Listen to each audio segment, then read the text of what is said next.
Hello, it's the Reasonably Effective Podcast, and we're up to episode 4 as we're just bringing it big time with these podcasts. I'm Uncommon Fossil and joined by my co-host, always with here each week, 10 Types. So 10 Type, how has your week been going, particularly in the world of Pokemon? It's been going pretty well. I've been getting back into things. I've been playing as much Marvel Snap. I've been playing a lot of Pokemon. Okay. As you know, I've been doing some card design analysis, which is pretty fun, and getting the community involved in that as well is pretty cool. And I'm also like working on a lot of videos for that, which is cool. And then I've been playing some cool decks. I think by the time this is out, I'll have released a video on my really interesting Ditto spread deck that I made, and you tried that as well, right? Yeah, that was an interesting deck and a tricky deck to play. So people should check out that video for that for sure. And for myself, my week has been kind of a grind in terms of Pokemon. I gotta say, I've been really focusing on prepping my PTCGO account for migrating to live. So I've now used up all my tickets. So for the events, which is, and you sort of spend a lot of time waiting around between rounds on that. And then I think the whole trading economy in PTCGO is really dried up from what I can tell. So I still have a bunch of cards to trade away, just kind of junk random cards. But I want to, because of the dusting system in live, I I have extra junk cards. So just get some other junk cards in return. It benefits everybody. So, but because there's not a lot of trades, so I'm just having to make all the trades myself, and it's taken a lot of time, and I'm not particularly been enjoying that aspect lately. Now you're not really prepping for live, correct? You're trying to ignore its existence still. Yep, yep. And I've been doing that, so it's working. It's working pretty well. Yep, you can do that for who knows how long, right? We just don't know. But we'll see. Eventually, it might just be you and 5 other people on it. But anyway, enough talk about that. And we certainly don't want to dwell on live this week. We talked about it last week, and everybody can forget about it as long as they haven't migrated yet. So we're gonna do our quiz show, the first part, and we're calling it Trainer or Traitor.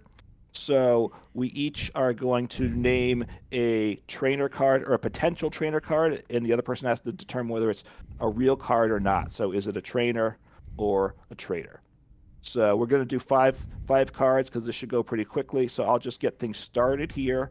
So is Battle VIP Pass a trainer or a traitor? Oh yeah, that is a real trainer.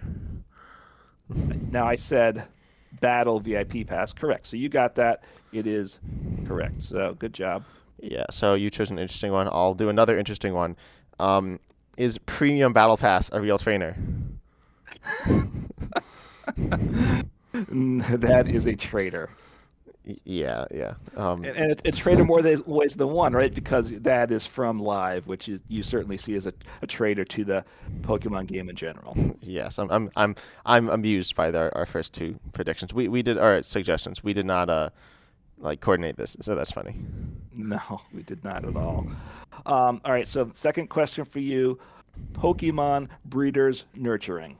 Yeah, that's a real one. That's the evolution supporter, right? Yes, which is a mouthful to say. So making sure I said it correctly, that was probably the biggest trick of that one. Yeah, search for two evolution of two Pokemon in play. So not a overly played card, I would say. Yeah, I played it in I think a Gardevoir deck, but it's not that good.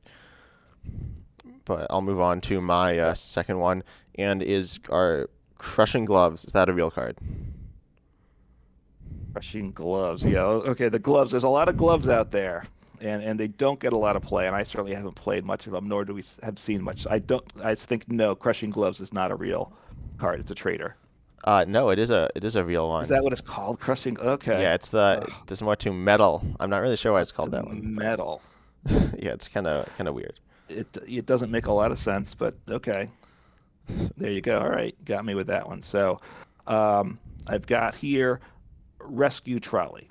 Yes, no, that's a trader. It's supposed to be rescue carrier, right? Correct. Yep. Good job. And early on, we both miscalled it that for a while. I think because obviously the cards come out in Japanese first, and then individuals translate them, but they're not always the translation that Pokemon chooses. So I think Rescue Trolley was how it was presented initially on one of the major channels. Yeah, I was thinking that sounded familiar. Yep. So now to my next one is Candace, a real card. Yes, it is. Yeah, it's the a supporter that What- searches for like water, or you look at the top seven, you get like mm. water, like Pokemon and energy or something. It's not very good, but yeah, it's a real one. Oh, yeah, top seven any water, Pokemon, or energy cards. Yep. Yeah, I mean, there's a lot of trainers to choose from that don't see a lot of play. So, gonna throw one at you here. Primordial Altar. Yeah, that's a real trainer. That's the stadium. I think it's from Crown Zenith that you like discard the top card of your deck. It's Silver Tempest, Oh, I Silver believe. Tempest. Okay. But yes, each player can look at the top card of the deck, and they may discard it if they choose, but you don't have to. Yeah. Which Okay. I see some play. I've Wait, it does. I've gone against people playing it. I don't remember um, with some decks that want to get things in the discard pile. If I don't Yeah. remember what it Yeah. was, so It seems like worse than Pokestop. yeah, I mean it protects you if there's certain things that you can't afford to ever discard, then it gives you protection from that. So I'm not sure. It's always usable by your opponent though, because you at least see the next card. So whereas Pokestop, your opponent doesn't necessarily want to use it. So it doesn't seem like the best choice. Yeah. Um, but so I'll go with my fourth one now. Team Yellhorn. All right, the Yells. Yeah, okay, so there's Team Yell Horn. There's Team Yell Towel, right? Or is it Yell Towel? So I was trying to remember. I was looking at those. They get a little tricky with the yells and the teams. So Team Yellhorn, you said, correct? Yeah. Is it just Yellhorn or is it Team Yellhorn? Um, I'm gonna say true. There's a trainer. Did No, I it get is. that one wrong? No, it's Yellhorn. It's just Yellhorn. Yeah, Okay. Yellhorn's the only one like it. I'm Isn't there a Team Yell card though? Yeah. Team team. Yell's Yeah, Team cheer. Yell's cheer, Team Yell grunt, Team Grunt. Yell towel. All have Team Yell. Yellhorn's the one that does not have it. Okay. I was concerned about that. So that was a good ask there for sure. Yeah. So the last one for me is heat resistant gloves. So I'm going with one of the gloves also. Oh, that one's no, it's fire resistant gloves, right? Yep, you got it. Yep, fire resistant gloves. So Yeah, I was looking at the yep. gloves. Sorry, I was thinking about that one. But Yeah, I mean, yeah, because their names and their we don't see them a lot, but there's a number to choose from, so it was a logical place to go. And yep. what's your last one? My last one is single strike scroll of the fanged dragon. Stro- single scroll. What? Can you repeat that one? Single Strike. strike scroll of the fanged dragon. I don't believe that's correct, so I'm going to say fiction or traitor. Yeah. No, it is real. It is single strike It is. scroll. Oh, is that one of it? Is I was. Oh, I thought it was close, but you switched one. Really? Yeah. Yeah. It doesn't flow off the tongue, does it? That No, where name. this attacks super strong slash for 5 energy, dealing 300 damage and discarding all the energy. It does how much? What? How much damage? 300 for fighting metal, colorless. Then you discard Fighting all the metal. energy. It's really bad. So this is what you're. But to see, this is what I think your idea is post rotation with the Lugia Archeops, and was it Deoxys that's all three types, Yeah, you right? do. And then you can do all these scrolls, and this is what I think you're planning on taking over with post rotation with cards like that. But Yeah. all right, well, good job. You got me on a number of those. It's good. So there are a lot of trainers that we just don't see play, and I would, for good reason, I think we would all say. So we're moving on to our reasonably effective deck of the day or card of the day, and we're going to talk themed because themed is now kind of on. The clock is counting down as to how long we can play themed. Whenever Pokemon TCGO sunsets, themed is going to go away outside of, I guess you could play it and expand it and just get crushed by your opponents, but it's not really going to be viable or special events that do it, but you're not going to be able to play on a regular basis. So looking for a reasonably effective theme deck and want to talk about the Zamazenta theme deck, which is, I think it's the best metal deck. for themed because obviously themed is a big part of the lives of budget players because you gotta it's a way to get through your daily challenges if you don't have a top tier standard deck, which can be expensive. So it is so I'll just briefly say it's named after Zamazenta, which and this is from Rebel Clash. It has two attacks on that. Guard Press does 30 damage, and you take 20 less, so it's useful. And then for 120, Power Rush does 120 for 3 energy. But then you flip a coin. If it's tails, you can't attack. So it's that's a big price to pay not being able to attack. It's got a number of other good cards, but then really the, the biggest card is Corviknight, the stage 2.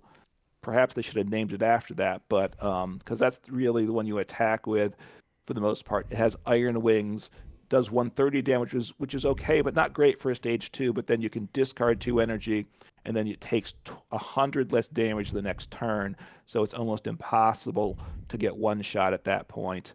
It's weak to lightning, which while isn't the best weakness, it's the one Pokemon that's not weak to fire. So it gives you a chance against fire decks, which are certainly big in the format. So what are some thoughts of you on this deck? Yeah, so obviously Corviknight's really good. One of the issues is you discard 2 energy, so you need to make sure you have extra. It does play Metal Saucer, which surprisingly isn't that good in this deck because you don't have consistent discard or switching, but it's still like it only has benefit. 2 metals. It only has 2 Metal Saucer, whereas if you're building the deck, you'd certainly put 4 in.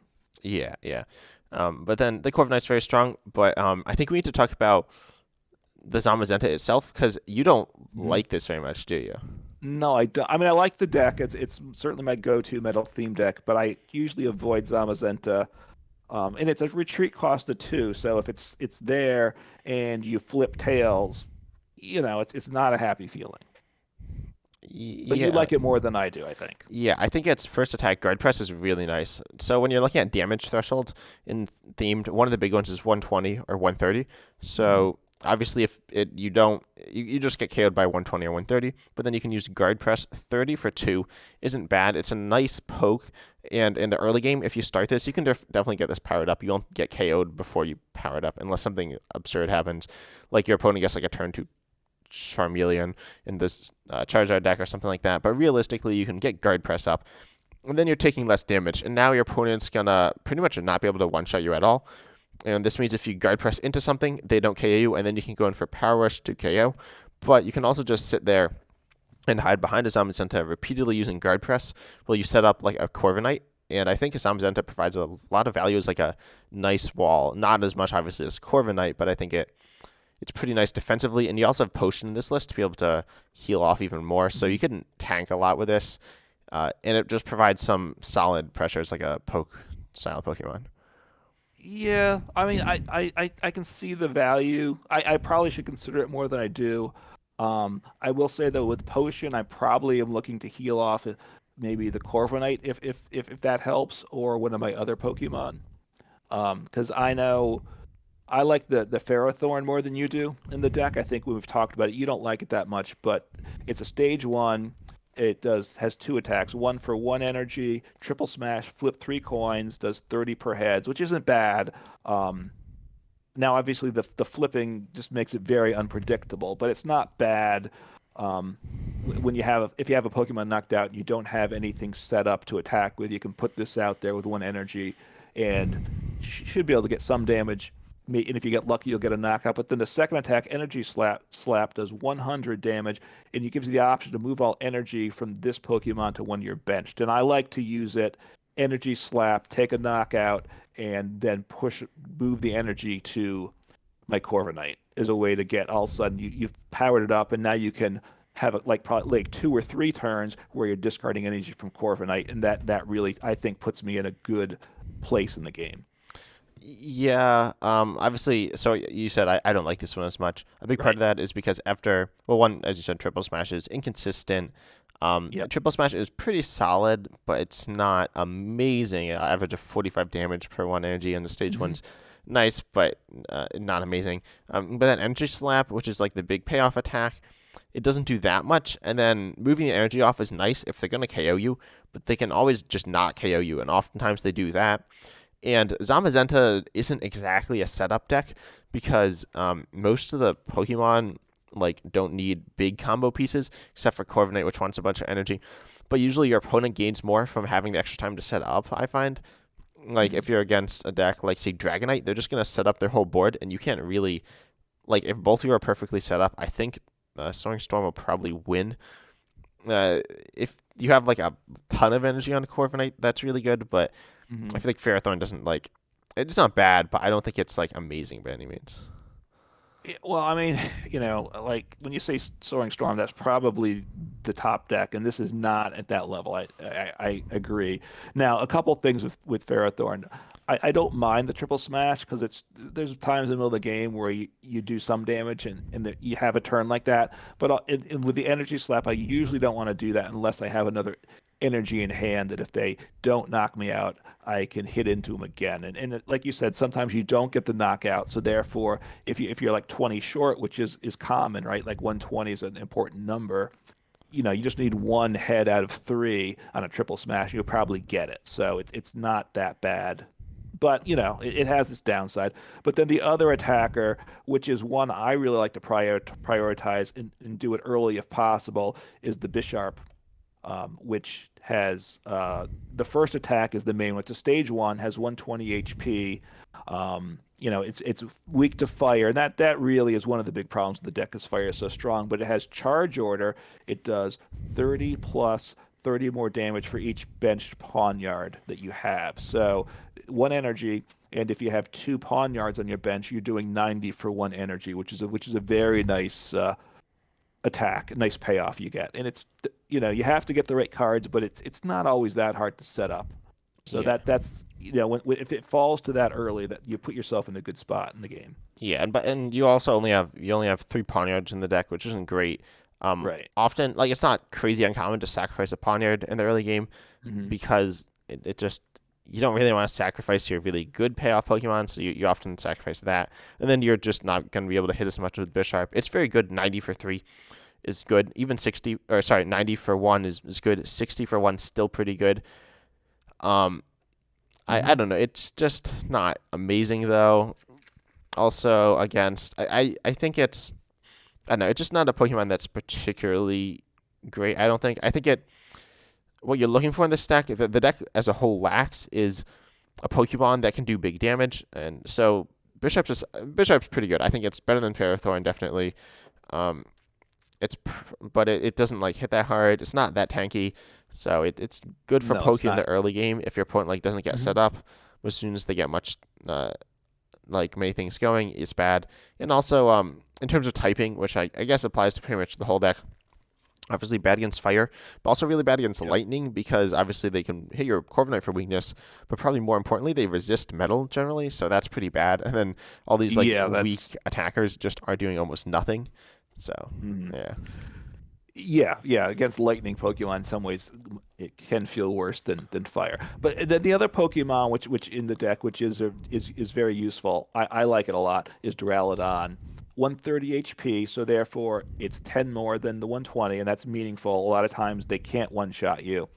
And especially the first attacks, the main one I use, does 30 damage, a little poke, but then you accelerate you put in energy from the discard on any of your Pokemon, which you can accelerate to itself or any of your others, often a Corviknight if that's where you are in the game. So you don't want to attack, you want to save Drowzon to at least get some energy in the discard, but it's useful. And then the Power Beam does 110, and like you said, three energy. It's underpowered like a lot of them, right? For three energy, you'd like to have it get up to 120, which is why I think the Metal Sharpener is probably the better attack more often on it. It's just a very useful card in the deck, I think. yeah, it has a lot of value, and it's also probably the best. I mean, almost definitely the best one for standard, because I actually saw standard play, but.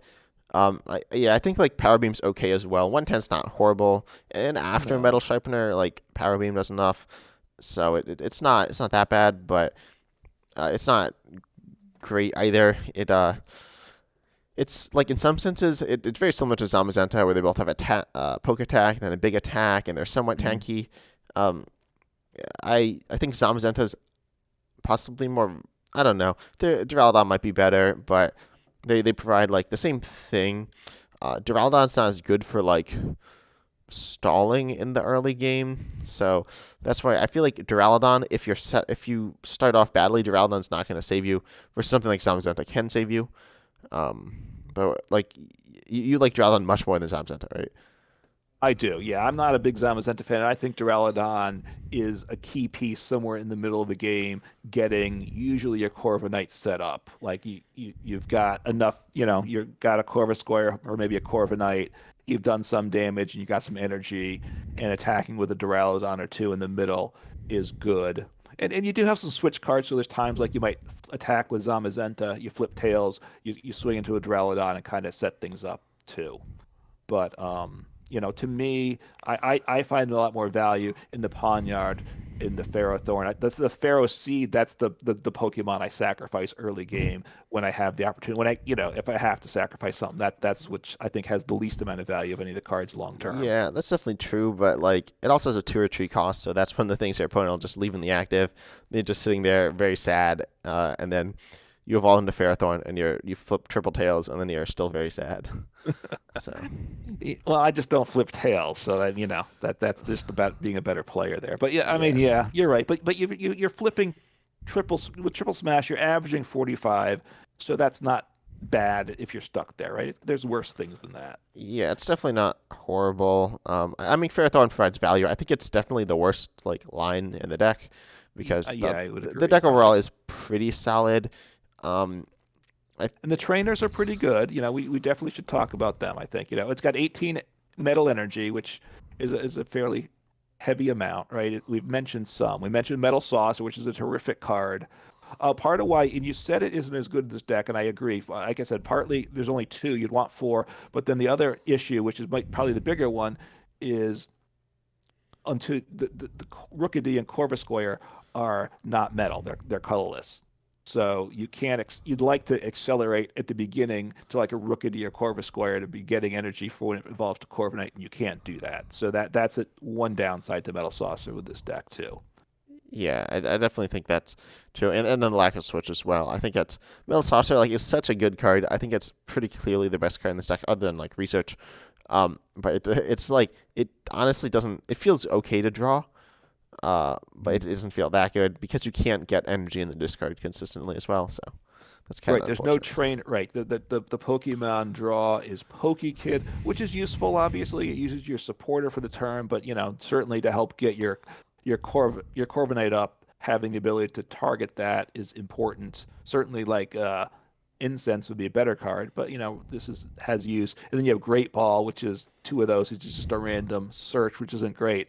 Certainly, like Quick Ball would be better, so you could discard some energy. You have no way to control the energy discard other than research with this deck. So you got two switch. Obviously, more would be good. You got a full four line of pop, which just not the greatest thing. It's got two research. That's one of the nice things with the newer decks. They play Professor's Research, so getting two of those is nice. Yeah, And then I'd probably rather have Cynthia though than research.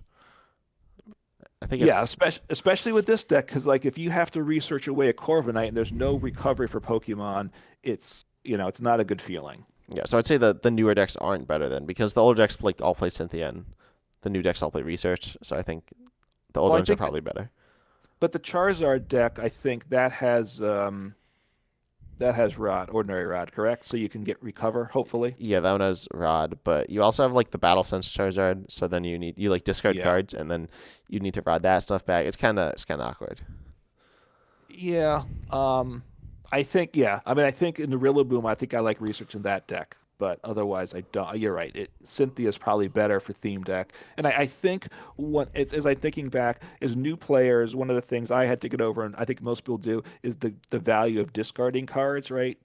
When you play a research early on, it feels bad to discard, and Yeah. part of what that gets reinforced is because in the theme decks that have it, it's not overly effective. The research in it, you'd rather have Cynthia in these decks. I So mean, I think like research is still good in the deck. Like I think yeah. it's still like the best support. I wouldn't play research every turn, but like it's still like better than all the we have PokeKid, which is also pretty. I think PokeKid and Sonia provide solid value as well.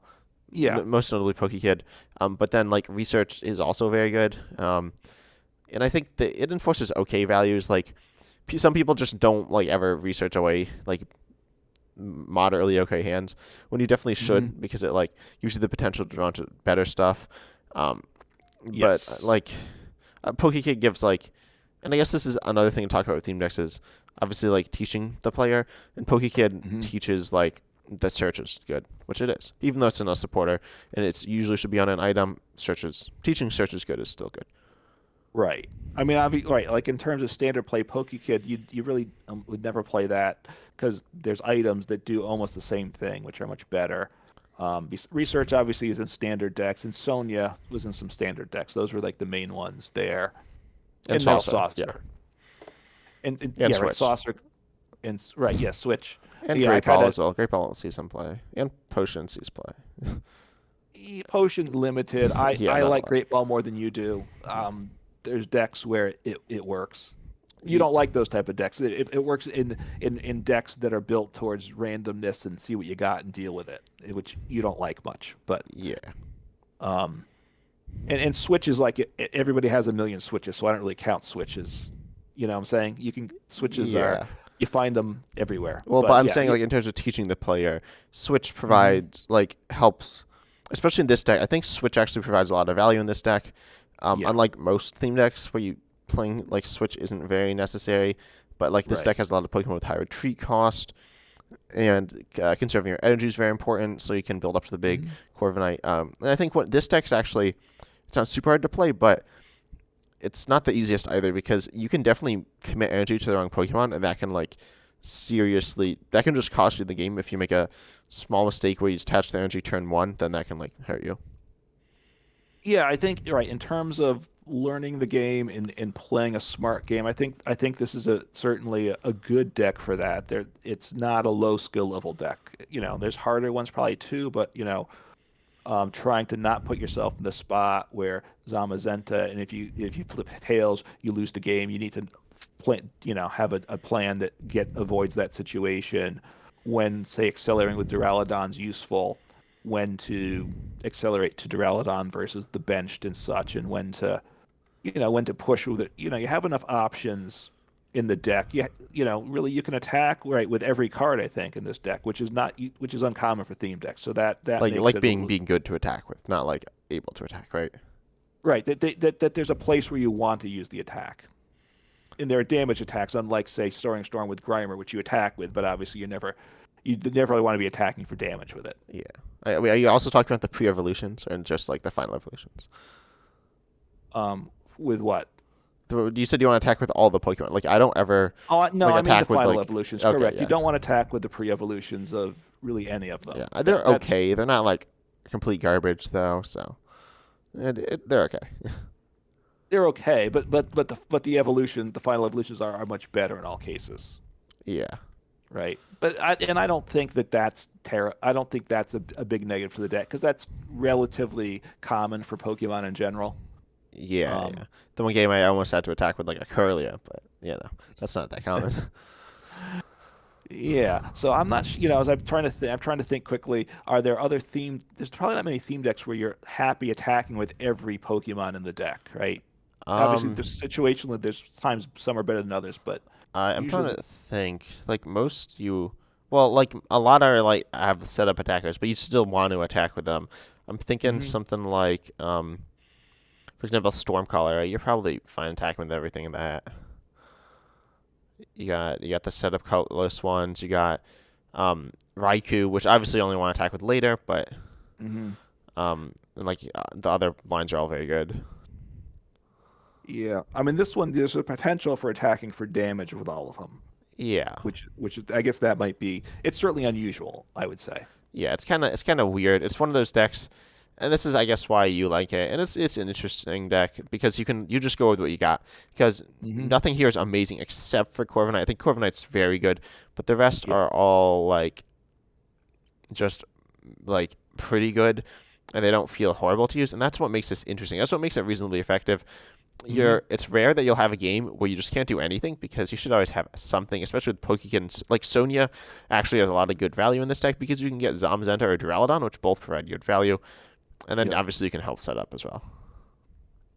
Yeah, what the deck lacks, based on your comments, is it doesn't have any setup Pokemon, right? They're all kind of attackers. Duraludon with the acceleration helps you set up another turn, but it doesn't have anything to draw, get get the things in your hands. So there, that the deck's a little bit, you're at the mercies of fate with what you draw, what you're top decking to a certain extent with the deck. Yeah, it has a how many supporters? It has 12 supporters though, so it's not that bad. Like you should Yeah. generally have at least one support to get something going. I think that's why this deck's like pretty all right. And Great Ball also provides solid value because you're okay with getting a wide variety of targets.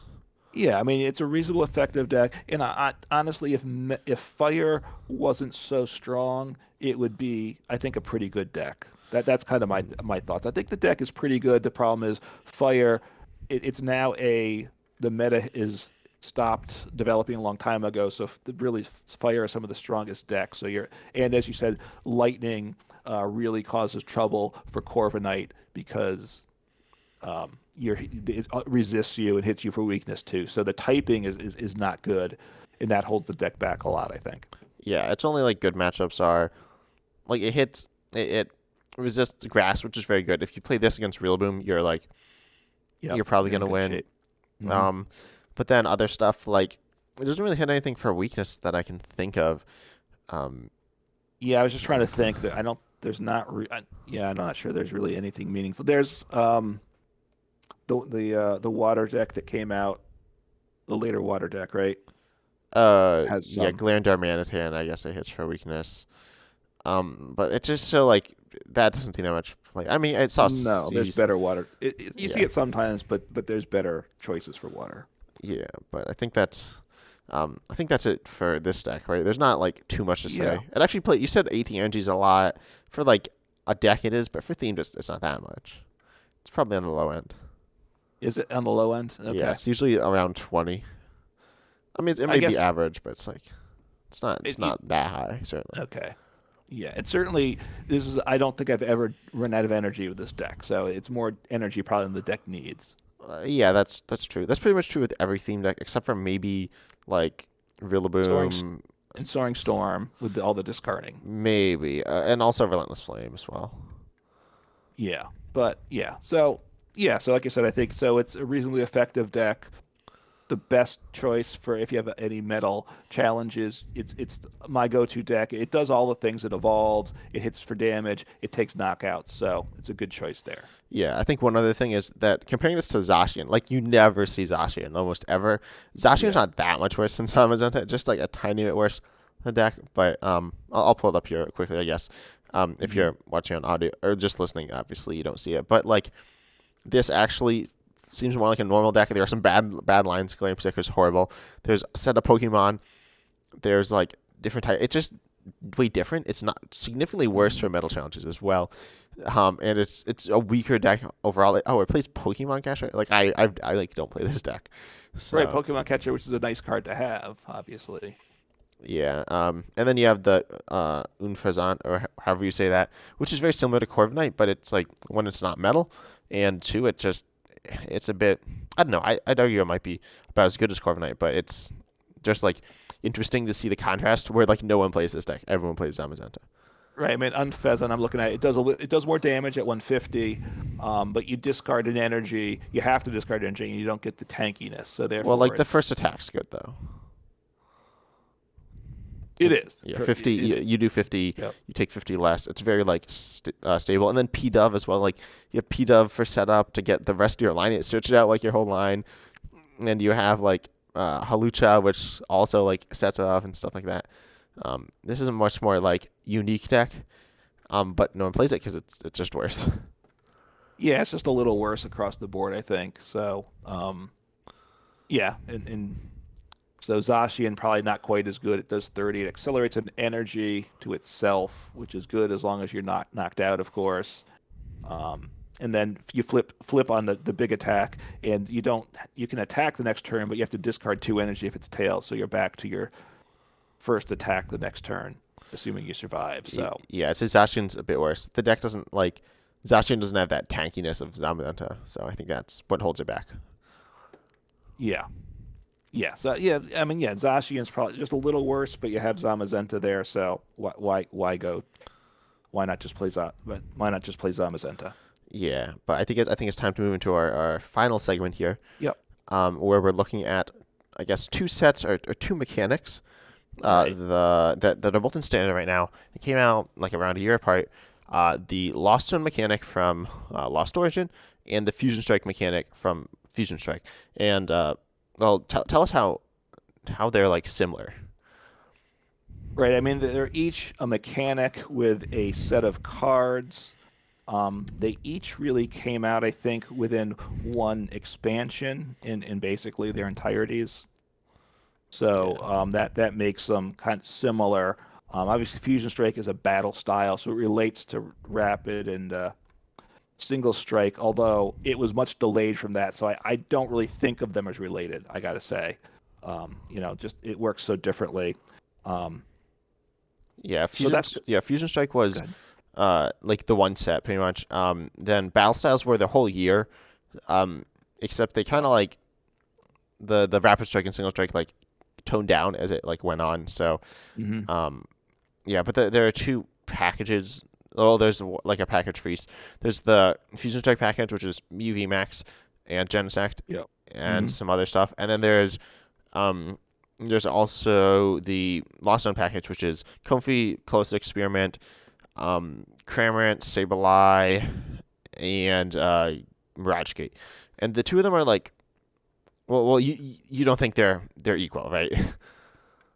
I think I've been critical of Fusion Strike when we've talked about it. Obviously, Mew's very good, so I'm not trying to say it's a bad deck.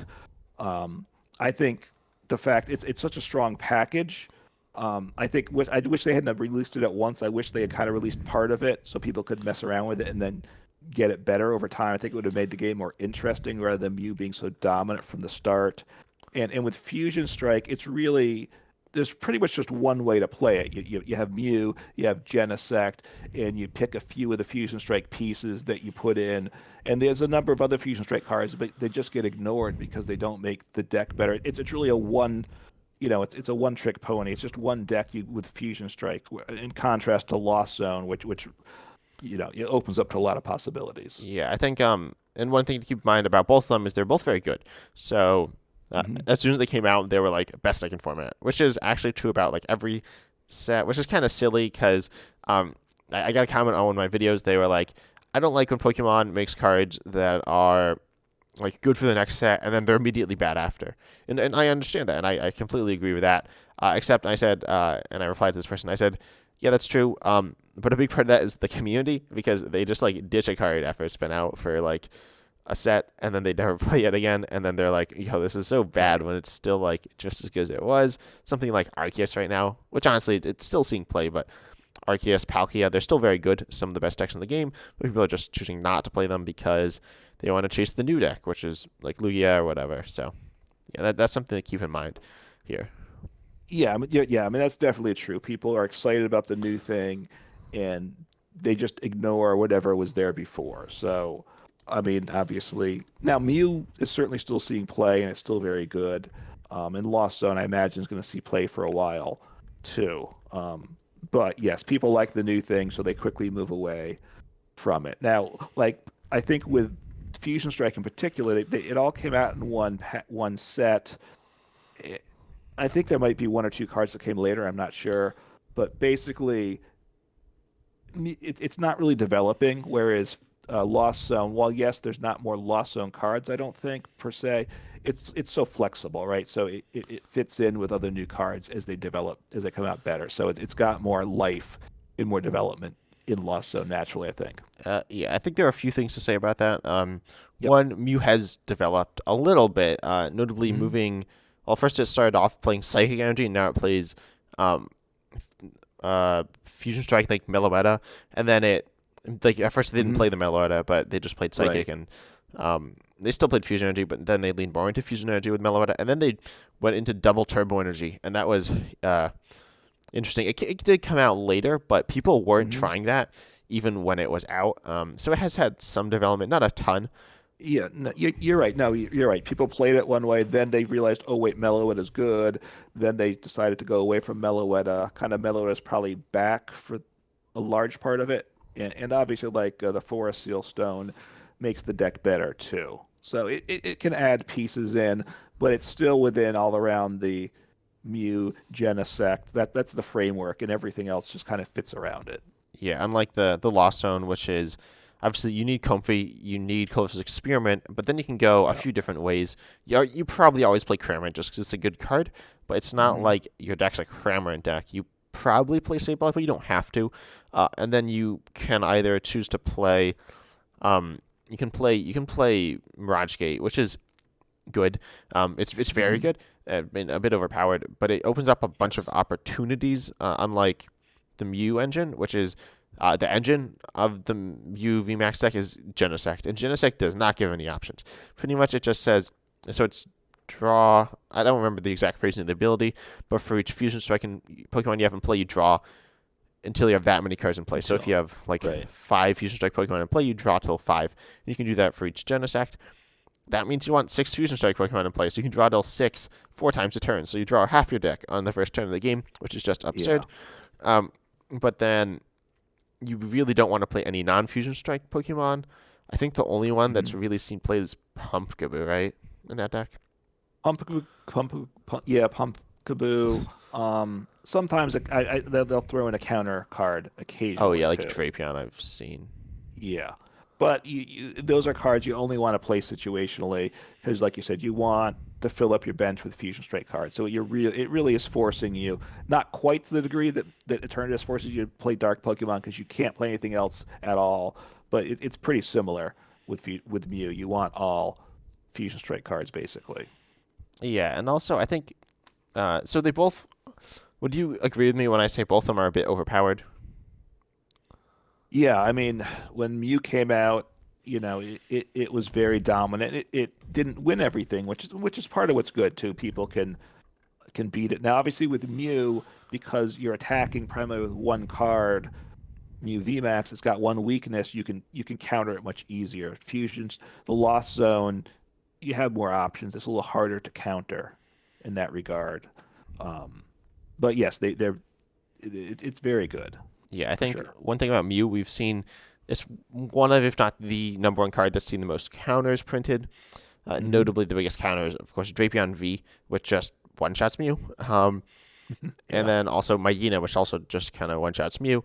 Although it does one shot, I think Dragapult as well for free, which is pretty absurd that it just one shots it for free, which is really good. One Drapion, usually teched into a deck, beats Mew. Some people say that that's not enough, but it probably is, as long as your deck's somewhat decent and you can like KO like a VMAX over 3 turns or something, then teching in one Drapion's good enough. Um, and then like Lost Box hasn't seen any direct counters, especially no. Well, okay, it's only been out for like a set, but Yeah. I don't know. We haven't seen any severe counters, and I don't think we are going to it because it's starting the next block. So I don't expect us to see Right. like Well, any it counters. had the one counter early on, right, with the Empoleon V, Well, right? yeah, that didn't come out Which after though. It came out came before. out with was it before No, yeah, it came out in Battle or with it? Styles. Okay, I don't. So I much mean, much earlier. It was like well over a year earlier. But Empoleon V started to see play only um right when when Lost Box. Lost Zone came out, so that was the one counter, and even that didn't stick around that long because it wasn't overly effective, or there are probably better ways to beat the deck. So, but yeah, Lost Zone hasn't been around as much, so the counters aren't quite as developed. Now, also, obviously, we have Lugia Archeops, so that's its own beast that's very dominant too. So, you have the Lugia decks, you have Lost Zone decks, and you have Mew decks. That's a lot of the top decks there, and they all can win on their own, right? They don't have to be scared of the other decks necessarily. They can win games for the most part on the strength of the deck itself. Yeah, yeah, that's one thing that makes them different. A lot of, I mean, I guess a lot most sets have a card that like is good on its own right, but I think Hmm. like Lost Zone's just so good. But I think Lost Zone, because we're talking about like the design, and I've been talking about design on my channel as Yeah. well. Um, and I've actually talked about UV Max, I believe, and I also talked about Colossus Experiment, a big part of the Lost Zone engine. And I think why the Lost Zone stuff is so good, it's so interesting because a lot of the decision making process is really interesting. In because you like play Colossus Experiment or Comfy, and you look at 2 or 5 cards, you need to get rid of some permanently. And the Lost Zone is an interesting mechanic. Fusion Strike isn't really an interesting mechanic. It's just some words slapped on a piece of paper. I mean, I guess that's the whole game, but I guess Lost Zone's the same thing in that sense too, right? but it's like it actually has an effect. The fact that it's a Pokemon's Fusion Strike doesn't really mean much, but like Lost Zones, it's a unique mechanic that acts differently than the discard pile or the draw or in play. It's very different. So I think that's really interesting. But I think, and then you to decide like what you want to get rid of and keep. There are a lot of interesting decisions. And a big part of why you don't like Mew is you don't like the decisions because you don't like some of the other cards that came out in the same set, Battle VIP Pass and Chromatic, right? That's true. Yeah, I mean, they really designed that set around Mew, not just the Fusion Strike ones, but Chromatic, Battle VIP Pass really work well with Mew.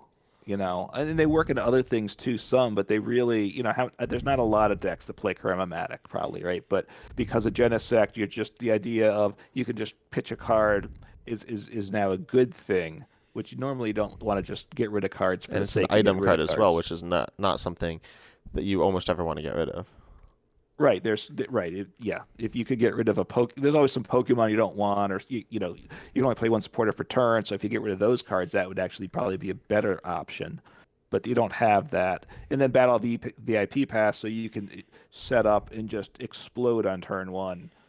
The other reason I don't like Mew, well, two, one, it was very dominant first, and therefore it was very expensive. It's still I don't know the prices now, but it was very expensive, partly because it was the new thing and it was good, but also you need a lot of V and VMAX Pokemon, more so than just about any other deck. You need like 4-3 for Mew, and then you need 4 Genesects, right? So it's very expensive in that regard. A lot of high-powered, high-cost Pokemon for sure. Yeah, and then like Lost Zone's completely different in that because almost every set, as I said, has a main like deck, and it's usually really expensive because it's like it just is a V or a V Max or a V Star, and then something like the Lost Zone, it's all like single prizes except for like Giratina or Gudra if you want to play those, but it's Right. almost all single prizers, and so that's much more affordable, and also very different because Mew doesn't play like every other deck, but a lot of the ideas are similar. Where you just want to do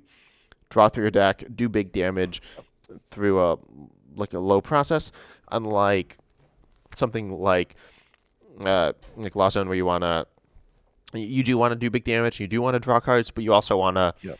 set up like these different conditions of getting cards in the Lost Zone, and just doing different things. It's much more interesting. Yeah, I mean, with Mew, while one can go too far with it, you kind of just turbo through the deck as quickly as you can, is kind of the game plan with the deck. And playing against the deck, it's often not fun because you sit there and the Mew player, if they get 3 or 4 Genesects a turn, and they're discarding and it's searching the deck, it's just, they're very long turns, right? You can get like online, which is quicker than IRL. It can be like 2-3 minute turns. You're just sitting there, just waiting, doing nothing. So that's not enjoyable either. A deck that's designed towards these really long turns. Yeah, So I mean Lost Zone does have long turns it, as well, and they're also gonna like think. A Mew player is not really gonna think. Mew players don't think, but Lost Zone definitely you have a lot of thought in that because you're like deciding, you're making a ton of decisions that are different than any other game because, as I said, like Colossus Experiment, Comfy, you look at a set of cards, you need to make a decision based on that set of cards, which is different than probably anything else you've really decided before. yeah, and Fusion Strike and Mew, it's more high roll than I like. Also, a lot of it is turn one. How many battle VIP passes do they get? Do they flip heads on the Karamatic? If those things hit, they set up and they can be unbeatable. They get a bad turn one, they're in a lot of trouble. If the opponent gets down past the peak do they have the card to bump it, or again, do they flip heads on the Cram-O-Matic so they can get the stadium to bump it? If not, they're just sitting there doing nothing. So it's a deck when it works, it's great, but then it can also just be flat and do nothing. And I like a deck to me that's kind of in the game more consistently. Yeah, yeah, I definitely agree with that.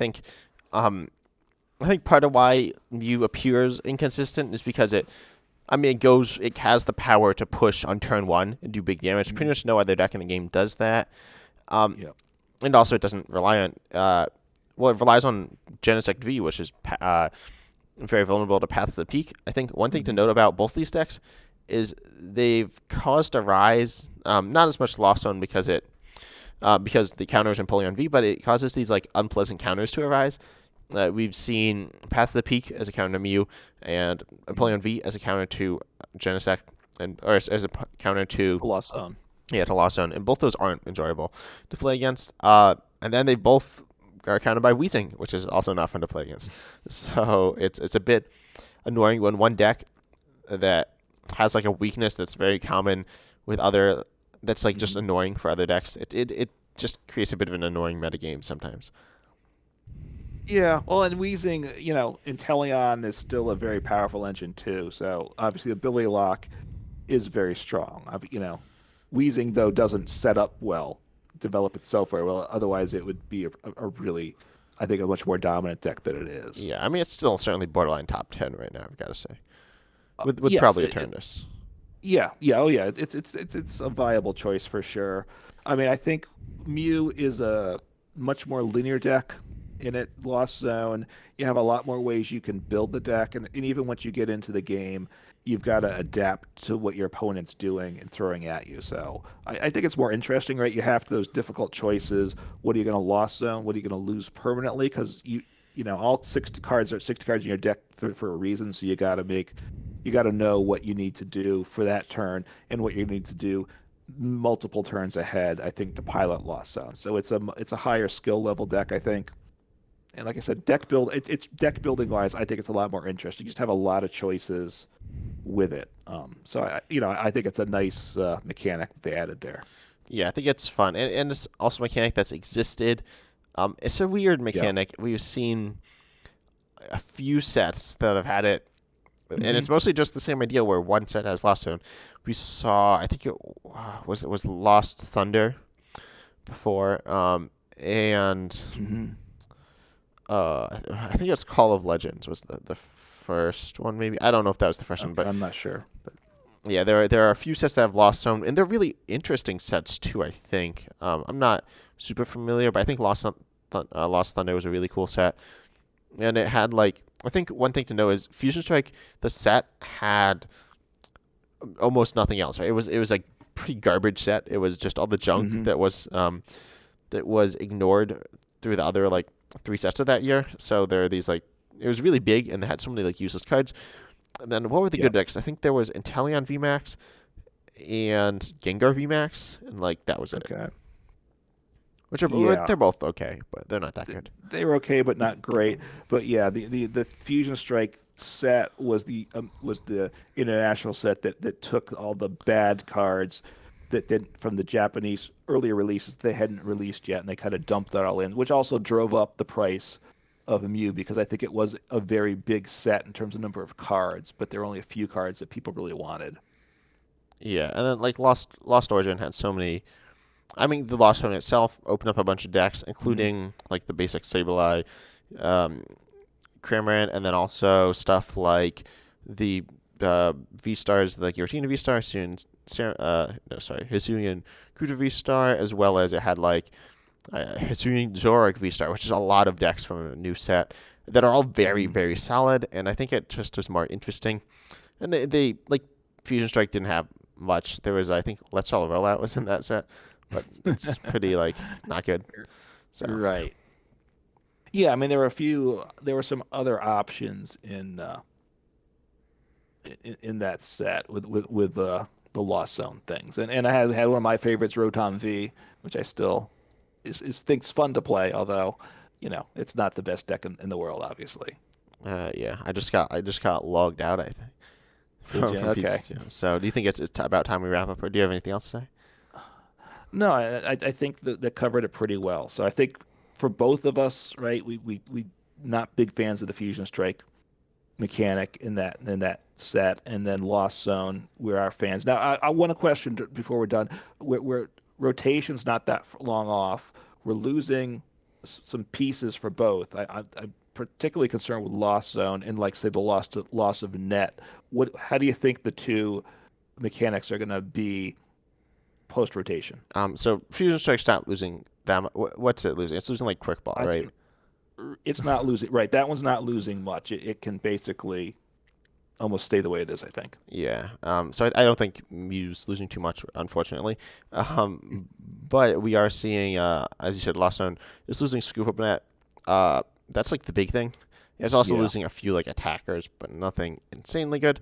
I guess like Amazing Very Quas is good, but it's losing Scoop Up Net. It's like not ideal because you can't go like turbo comfy turn one. You can't do like a bunch Hmm. of comfies, and you won't necessarily always be able to cram in turn one, but you still have.